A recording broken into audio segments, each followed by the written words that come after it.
ఇక varicose veins నుండి విముక్తి పొందండి. ఎవిస్ వాస్కులర్ సెంటర్ ఇప్పుడు మన KPHP లో గ్రాండ్ ఓపెనింగ్ ఏప్రిల్ 4వ తేదీన. దేవుడు వరమిచ్చినా పూజారి కరుణించలేదు అన్నట్టు పాపం ఎమ్మెల్సీ కవితకు తీహార్ జైల్లో కష్టాలు వెంటాడుతున్నాయి. కవితకు వసతులు కల్పించాలని రౌజ్ అవెన్యూ ప్రత్యేక న్యాయస్థానం ఆదేశించినా జైలు అధికారులు అనుమతించడం లేదట.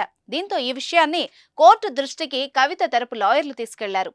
గత నెల 26న కోర్టు ఇచ్చిన ఉత్తర్వుల్లో ఏ ఒక్కటి ఈడీ అనుమతించలేదని కవిత తరపు న్యాయవాదులు కోర్టుకు విన్నవించారు. అయితే కోర్టు ఉత్తర్వుల్లో పేర్కొన్న అన్నింటినీ తెచ్చుకునేందుకు అనుమతించినట్టు జైలు సూపరింటెండెంట్ రౌజ్ అవెన్యూ న్యాయస్థానానికి తెలిపారు. దీంతో ఈసారి కోర్టు గట్టిగా స్పందించింది. కవితకు సదుపాయాలని కల్పించాలని లిఖిత పూర్వక ఆదేశాలు జారీ చేసింది.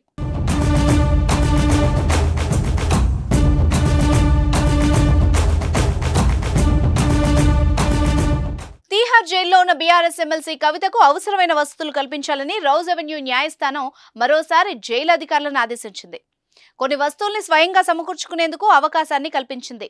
జపమాల, పుస్తకాలు, పెన్నులు, ఇతర వస్తువులతో పాటు ధ్యానం చేసుకునేందుకు జపమాల, లేసులు లేని బూట్లు, ప్రతిరోజు పత్రికల్ని అనుమతించాలని సిబిఐ కోర్టు ఆదేశించింది. అలాగే ఇంటి నుంచి ఫుడ్, బెడ్, దుప్పట్లు తెచ్చుకునేందుకు, ఆభరణాలు ధరించేందుకు కూడా అనుమతించాలని న్యాయస్థానం ఆదేశించింది. వీటితో పాటు కుకింగ్ ఆఫ్ బుక్స్, 365 సూడోకు, జయఘోష, Murakami Norwegian wood, the RSS road maps for 21st century, Narasimha Shatakam, Gajendra Moksham, the diary of young girl, living in the light and paper club notebooks కూడా అనుమతిస్తూ ప్రత్యేక కోర్టు ఆదేశాలు జారీ చేసింది.